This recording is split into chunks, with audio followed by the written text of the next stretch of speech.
우리나라 격언 중에 오르지 못할 나무는 쳐다보지도 말라라는 말이 있습니다. 이 말의 의미가 무엇입니까? 우리가 처음부터 무슨 일을 결정을 할 때는 아주 신중하게 생각을 하고 과연 자신이 그 일을 감당할 수 있는 사람인지를 스스로 따져보아야 한다는 뜻으로 자신의 처지를 돌아볼 줄 아는 사람이 되어야 함을 일깨워주는 말이라고 생각합니다. 우리는 무슨 일인가를 할 때 계산을 먼저 하게 됩니다. 가령 어떤 사람이 집을 짓기 위해서는 먼저 가족 수를 생각하게 될 것이고, 그리고 그 집의 관리 유지비를 따져보아야 할 것이고, 그리고 자기네 취향에 맞게 살 수 있는 집으로 설계를 하여야 할 것입니다. 뿐만 아니라 이와 같은 집을 지을 수 있는지, 완공을 할 수 있는지 수지 예산을 세우게 될 것입니다. 그 중에 어느 하나가 맞지 않으면 집을 짓기 시작하는 것은 매우 어렵습니다. 그저 무조건 어떤 기적을 바라고 시작하다가 보면 무엇인가 이루어지겠지 막연한 생각만으로 이 일을 성사시키려고 한다면 그저 기초만 쌓아놓고 집 짓는 일을 중단해서 일을 보는 사람들의 비웃음거리로 전락할 수 있다라고 하는 것입니다. 지피지기면 백전백승이란 말을 우리가 잘 알고 있습니다. 자신을 알고 살핀 후에 싸우면 100번을 싸워도 언제나 승리할 수 있다는 말 아닙니까? 옛날에 전쟁을 할 때나 지금 우리가 세상을 살아가면서 행하는 모든 일이 이와 같은 생각을 가지고 살아간다면 실패하는 일이 훨씬 더 많이 줄어들게 될 것입니다. 세상 일도 하물며 이러하거늘 하나님의 일을 하는 사람들이 앞뒤를 가리지 않고 한다고 한다면 결코 우리 하나님이 기뻐하실 일가 없다는 것입니다. 우리가 하나님의 일을 할 때 스스로 생각해보고 과연 그 일을 할 수 있는 사람인가? 감당할 수 있는가를 스스로 따져보아야 할 것입니다. 특별히 개중에서도 그리스도의 제자가 되려는 사람들은 사실 제자로서 살아가노라면 세상적으로 많은 제약에 따르기 때문에 온전한 결심이 없이는 그 일을 이룰 수가 없을 것입니다. 제자들이란 무엇을 하는 사람들입니까? 제자들은 먼저 자기 자신이 구원을 받아야 되고 이처럼 구원을 받았을 뿐만 아니라 다른 사람을 구원하는 데 쓰임받는 사람들을 우리는 제자라고 그렇게 부릅니다. 그렇기 때문에 제자들은 메마르고 빈약한 영적인 상태에서는 충실한 제자가 될 수가 없습니다. 그저 빈약한 상태에서는, 그저 메마른 상태에서는, 마음이 강팍한 상태에서는 제자로서의 열매를 맺을 수가 없다라고 하는 겁니다. 요한복음 15장 8절에 보니까 예수님께서 이런 말씀을 하셨습니다.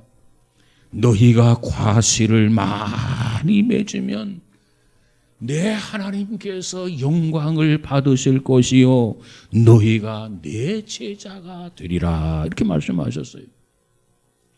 이 말을 바꾸어 본다고 한다면 너희가 제자는 제자로 돼 10배를 맺지 못한다고 한다면 너희를 통해서 하나님이 영광을 받으시지 못할 뿐만 아니라 너희가 내 제자가 되지 못한다. 진실한 내 제자가 아니라고 하는 그런 말씀이에요. 여러분, 우리는 그리스도의 제자가 되되 충실하게 열매 맺는 그러한 제자들이 되어지기를 주님의 이름으로 축복합니다. 디모데후서 2장 4절에 보니까 바울은 디모데에게 이렇게 말합니다. 뭐라고 말합니까? 군사로 다니는 자는 자기 생활에 얽매이는 자가 하나도 없나니 이는 군사로 모집한 자를 기쁘게 하려 함이라 그랬어요. 군사로 모집하는 분, 그분이 누굽니까? 모집하는 분은 하나님이십니다. 그러면 군사는 누굽니까? 하나님에 의해서 모집된 군사는 곧 우리들입니다. 그러면 군사는 군사로 모집한 자를 기쁘게 하려 함이라. 오늘 우리는 무엇보다도 세상을 살아가면서 우리를 부르시고 제자로 삼아주신 그 하나님을 기쁘게 해 드려야 된다는 겁니다. 특별히 이 일은 세상 일도 아닙니다. 하나님의 나라를 위한 하나님의 일입니다. 그렇기 때문에 이 일을 작수하기 전에 무엇보다도 중요한 일은 이 일을 시작하기 전에 내가 이 일을 완성할 수 있을까? 내가 이 일을 온전히 이룰 수가 있을까? 능히 감당할 수 있을까? 그것을 확인을 하고 그리고 그 일에 나서는 자가 되라고 하는 것이 본문이 주시는 그런 메시지입니다. 여러분, 오늘 우리는 성경이 말하는 제자가 되어야 될 터인데 성경이 말하는 진실한 제자가 되려면 그리스도를 위한 죄리한 자기 자신을 기꺼이 부정하는 자세를 가져야 됩니다.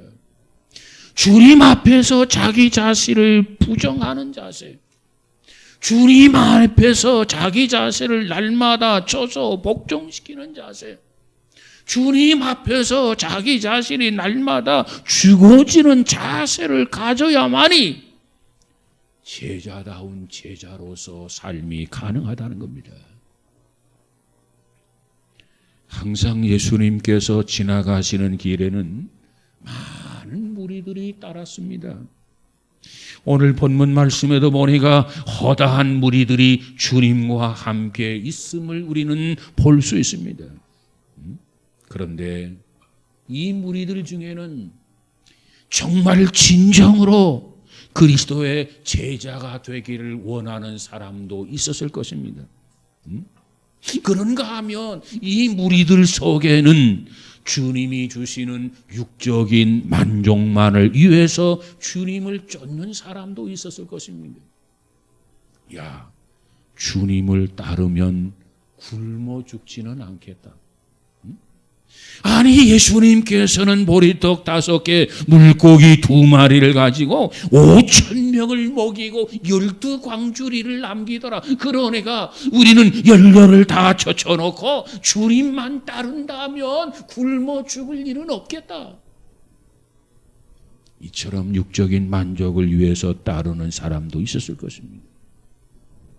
그런가 하면 그 중에는 무엇이 무엇인지도 모르고 그저 군중 심리에 의해서 예수님을 따르는 사람도 있었을 것입니다. 그 중에 대부분의 사람들은 그리스도의 사랑을 바라고 주님을 따라다녔을 것입니다. 그래서 주님께서 그들을 향해서 뭐라고 말합니까? 누구든지 나를 따라와 제자가 되면, 아마 저들은 기대했을 거예요. 무엇보다도 풍성한 재물을 얻을 수 있으리라. 명예를 누릴 수 있으리라. 내가 그를 높은 인물로 삼아주리라. 이와 같은 말을 기대하면서 주님을 따랐을 겁니다. 그러나 그들은 사랑하는 것들을 떠나서 이 세상에서 얻을 수 있는 모든 위로를 버린 채 주님을 따라야 된다는 사실을 저들은 잊고 있었다는 겁니다. 오늘 우리들도 마찬가지입니다. 정말 주님의 제자가 되려는 사람은 정말 뭔가도 내려놓아야 되고 뭔가도 좀 포기해야 되고 자기 자신이 죽어지지 아니하고는 그리스도의 제자로서 주님을 따를 수 없다고 하는 것이 주님이 강조하는 내용이 아니겠습니까? 여러분, 그렇다고 한다면 금년 2024년 이 안에 정말 제자다운 제자가 되어서 무엇보다도 주님을 따르고 싶은데 어떻게 하면 제자가 될 수 있을까? 그 부분을 먼저 한번 살펴보고자 하는 것입니다. 제자가 됨에 있어서 우리는 어떤 비용이 얼마만큼 드는가를 먼저 생각해야만 합니다. 오늘 본문에서 예수님이 뭐라고 말합니까? 26절에 가서 보니까 자기의 부모와 처자와 형제와 자매와 및 자기 목숨까지 미워하야만 능히 주님의 제자가 될 수 있다고 말씀을 해요. 부모, 처자, 형제, 자매, 자기 목숨까지 미워해야 된다는 겁니다. 그러지 아니하면 주님의 제자가 될 수 없다는 거예요. 자, 그러면 여기서 미워한다라고 하는 단어를 생각해 보십시다. 미워한다. 헬라어 미세오라는 말, 미세오. 그 말의 뜻은 덜 사랑한다 그런 뜻입니다. 덜 사랑한다. 여러분, 오늘 우리는 주님을 따르는 자로서 믿음의 성도로서 우리는 부모도 사랑하고 처자도 사랑하고 형제도 사랑하고 자매도 사랑하고 자기 목숨도 사랑해야만 합니다. 그런데 도대체 이게 무슨 소리냐? 형제와 처자와 형제, 자매, 자기 목숨까지 미워해야 된다. 이게 도대체 무슨 소리입니까? 여러분, 이 말은 정말 부모, 처자, 형제, 자매, 자기 목숨을 미워하라는 말이 아니에요. 그러면 무슨 뜻입니까? 다만 주님에 대한 사랑이 그들에 대한 사랑과 상충이 된다고 한다면, 부딪히게 된다고 한다면 그때는 부모, 처자, 형제, 자매, 자기 목숨을 미워하는 사람처럼 대해라는 거예요. 나를 죄악에서 구원해 주시고 나에게 새 생명을 주기까지 사랑하신 주님의 사랑보다 더 큰 사랑이 세상에 어디 있겠습니까? 나를 하나님의 자녀로 삼으시기 위하여, 천국 백성으로 삼으시기 위하여 독생자이신 하나님의 아들을 보내신 그 사랑보다 더 큰 사랑이 이 세상에 어디 있겠느냐가 말이에요. 나를 이토록 사랑하신 그 큰 사랑을 무엇과도 바꿀 수가 없는데 무엇을 이보다 더 크게 사랑할 수 있겠습니까? 그렇습니다. 이처럼 우리는 전적으로 주님만을 최고로 사랑할 수 있는 사람, 그래야만 예수님의 제자가 될 수 있다는 겁니다. 우리 모두에게 이와 같은 은혜가 있어지기를 주님의 이름으로 축복합니다. 그 다음에 두 번째로는 주님의 제자가 되려면 어찌해야 되는가? 자기 십자가를 지고 나를 쫓아야 능히 주님의 제자가 될 수 있다고 했습니다. 여기서 십자가를 진다라고 하는 뜻을 생각해 보십시오. 사랑과 정의를 위해 걸어가신 예수님, 십자가에 못 박히신 그 예수님, 끔찍한 죽음까지도 기꺼이 받아들인 그 예수님, 그 예수님을 먼저 믿어야 할 것입니다. 그리고 그분에게 충성하기 위해서 하루하루 살아가며 일생을 살아가는데 마치 자기 목숨을 미워하고 심지어는 로마 당국에 의해서 십자가에 못 박힐 것까지 각오하고 결심하고 깨닫고 살아가는 그 시절이 바로 그 시절이었습니다. 당시에 예수 믿는다고 하는 것은 죽음을 의미하는 거였습니다. 온갖 박해와 온갖 핍박을 받아들이겠다는 그 자세, 그 믿음이 없이는 예수를 믿을 수 없었어요. 이와 같은 현실을 당시의 지하 예배처소였던 카타콤을 통해서 우리가 알 수 있습니다. 그렇습니다. 예수님은 나를 살리기 위해서, 인류를 구원하기 위해서 주님께서 내 대신 십자가를 져 주셨습니다. 그런데 어느 분은 그런 생각을 하는 사람이 있어요. 예수님께서 나를 위해서 십자가를 져 주셨다. 그렇기 때문에 이제는 내가 져야 할 십자가가 없다, 이렇게 착각하는 사람이 있어요.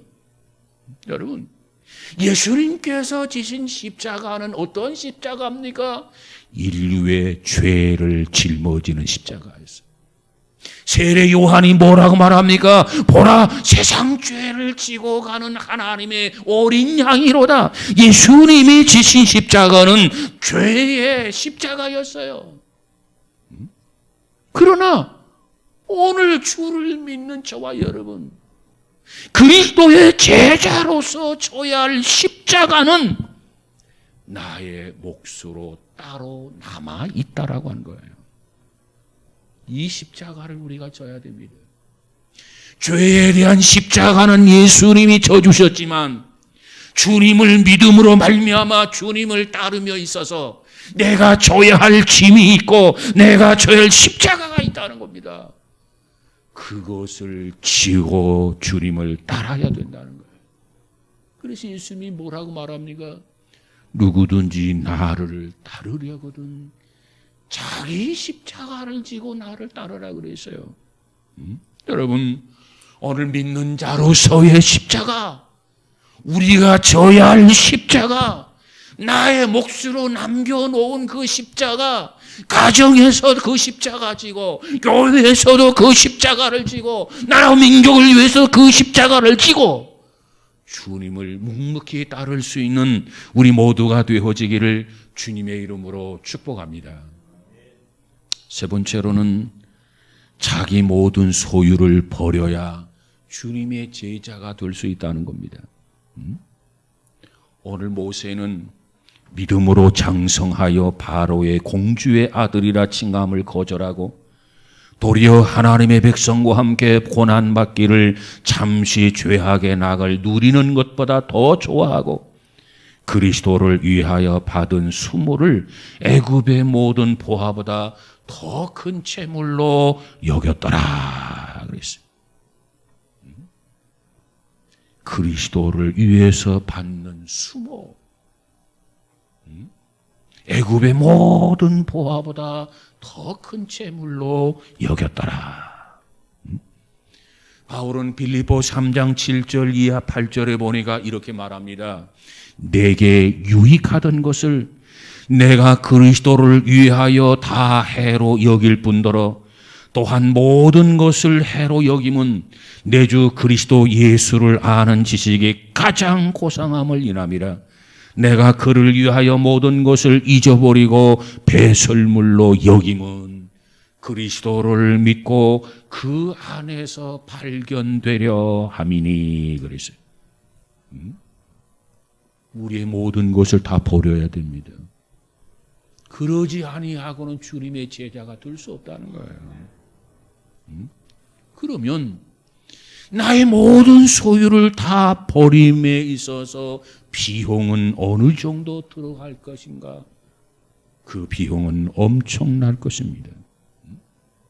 마태복음 13장 46절에 가서 보니까는 그 모든 소유를 주고서라도 하나님의 나라 값진 진주를 하나 소유할 수 있다면 이것도 팔고 저것도 팔고 이것도 내려놓고 저것도 내려놓고 오직 값진 진주를 하나 구하는 지혜로운 사람이라고 그랬어요. 여러분, 저와 여러분에게 이와 같은 은혜가 있어서 정말 주님의 제자다운 제자, 신실한 제자로서 살아가는 우리 모두가 되어지기를 주님의 이름으로 축복합니다. 그렇다면 나는 과연 이 비싼 비용을 치르고 그리스도의 제자가 될 수 있는 사람일까요? 그겁니다.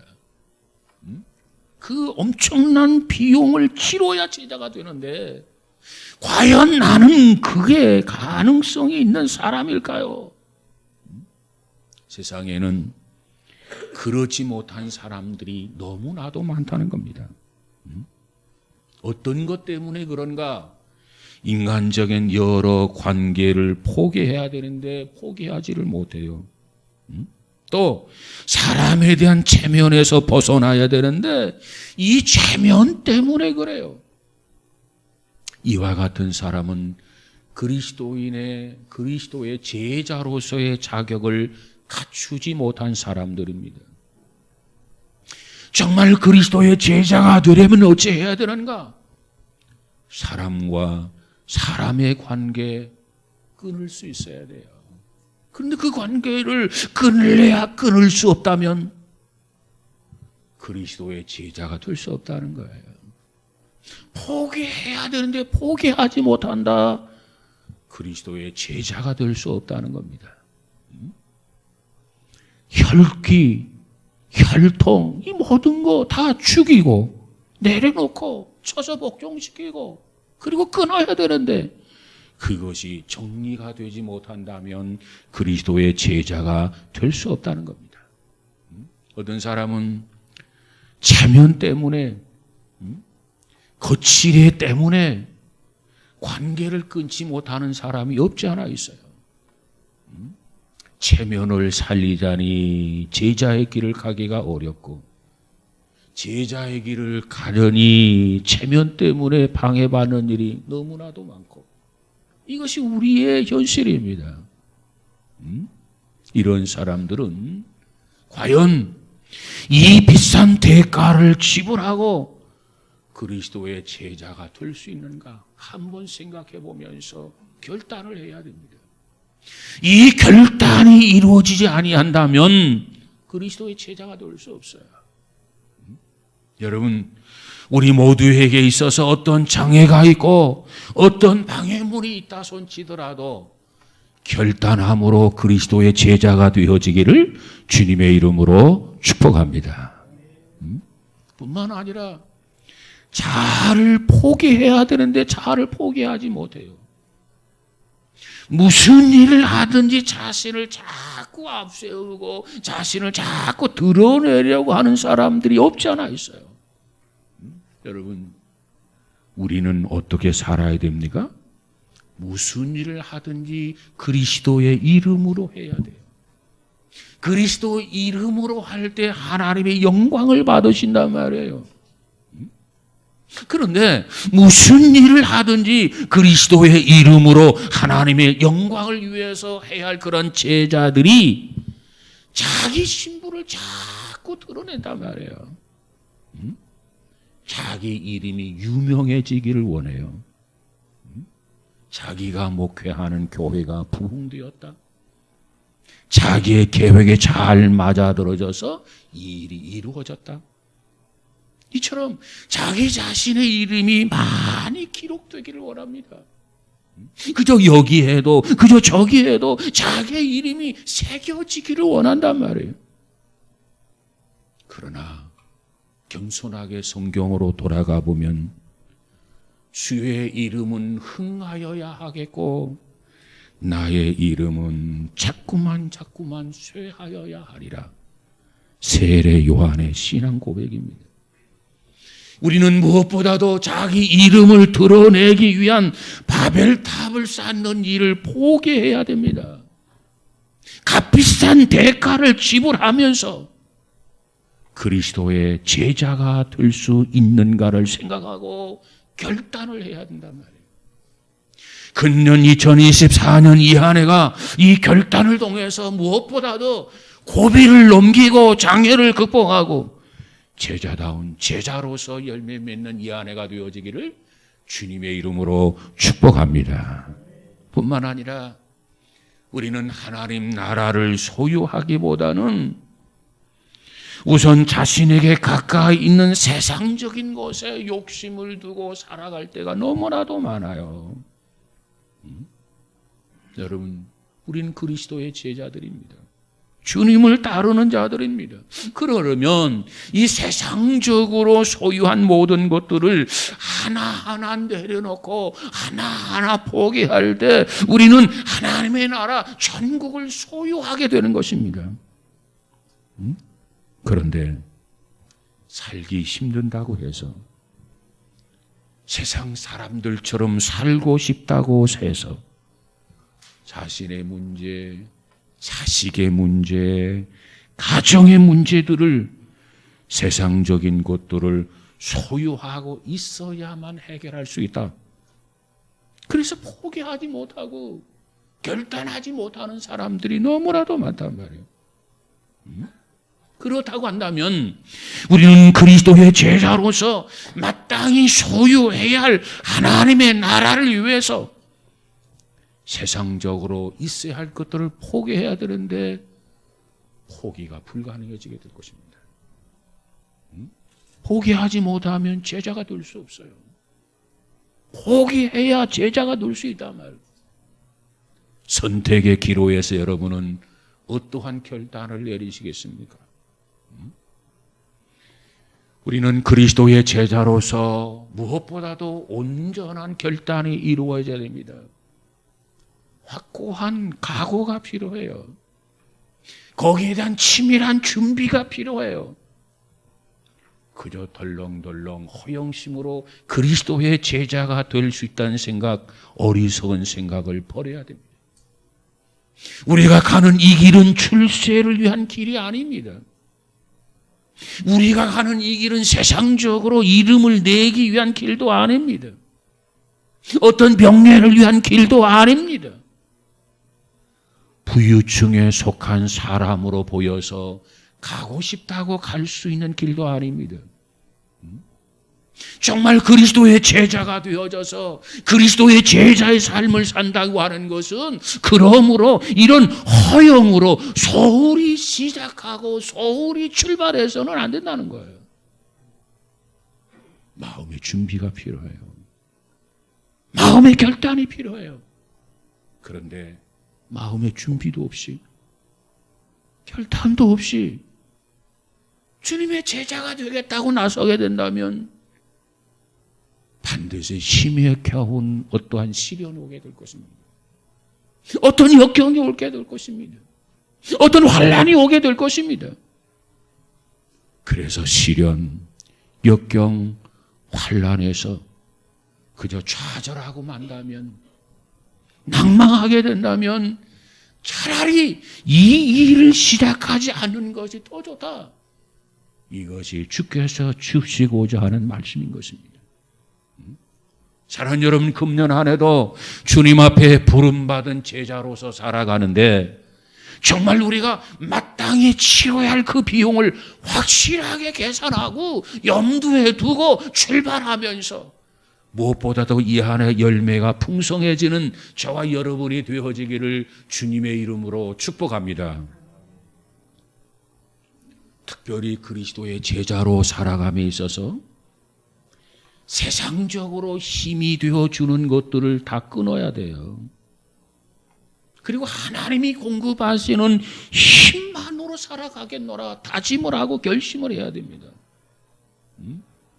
세상적으로 힘이 되어주는 것들은 우리가 그걸 끊어야 되는데, 그걸 끊지 못하면 하나님이 공급하시는 힘을 우리가 얻을 수가 없어요.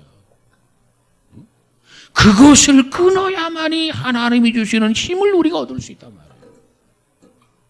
그런데 우리는 때때로 하나님이 위로부터 공급하시는 그 힘보다는 세상적으로 공급받는 힘이 더 크게 보일 때가 없지 않아 있어요. 그러니까 믿음을 지키지 못하는 거예요. 그러니까 세상 것을 버리지 못하는 거예요. 왜? 하나님이 주시는 힘보다도 세상적으로 공급받는 힘이 더 커 보이고 더 위대하게 보인단 말이에요. 그러니까 결단이 불가능한 거예요. 뿐만 아니라 세상적인 공급받는 힘을 끊으면 당장에 실패할 것 같아요. 당장에 쓰러질 것 같아요. 그런 착각에 빠지기 때문에 세상적인 것들을 끊지 못한단 말이에요. 여러분, 우리는 무엇보다도 하나님의 뜻을 쫓아서 살아야 할 하나님의 백성입니다. 하나님의 자녀입니다. 그렇다면 하나님을 따르기 위해서 나에게 어떤 비용을 지출해야 되는가, 어떤 비용을 갚아야 하는가 계산을 한번 해보고 어떠한 대가라도 지불을 하고 비용을 계산하면서 출발한다고 한다면 반드시 금년 한 해 우리에게는 복된 한 해가 되게 될 줄로 믿습니다. 왜? 세상의 모든 것을 끊어버린다면, 세상의 모든 것을 내려놓는다면 모든 것을 잊게 하시는 하나님, 전능하신 하나님, 모든 것을 능하게 하시는 하나님, 그 하나님께서 내가 너와 함께함이라, 놀라지 말아라, 두려워하지 말아라, 나는 내 하나님이 됨이니라, 너의 보호자가 되느니라. 하나님이 우리에게 이 말씀을 주시는 것을 믿으시기를 바랍니다. 여러분, 금년 한 해 무엇보다도 이와 같은 결단을 통해서 제자로서의 충실한 삶, 정말 뿌듯한 이 한 해로서 살아가는 저와 여러분 믿음의 결단이 있어지기를 주님의 이름으로 축복합니다. 그리고 묵묵하게 어떠한 상황, 어떤 환경에서든지 좌우나 우로나 흔들리지 아니하고 주님만 바라보고 나아간다고 한다면 반드시 하나님의 역사를 경험하게 되고 하나님의 힘과 능력을 체험해서 하나님의 일을 이루고 승리하는 이 한 해가 되게 될 줄로 믿습니다. 아무쪼록 금년 한 해 승리할 수 있는 성도 저와 여러분이 되시기를 주님의 이름으로 축복합니다.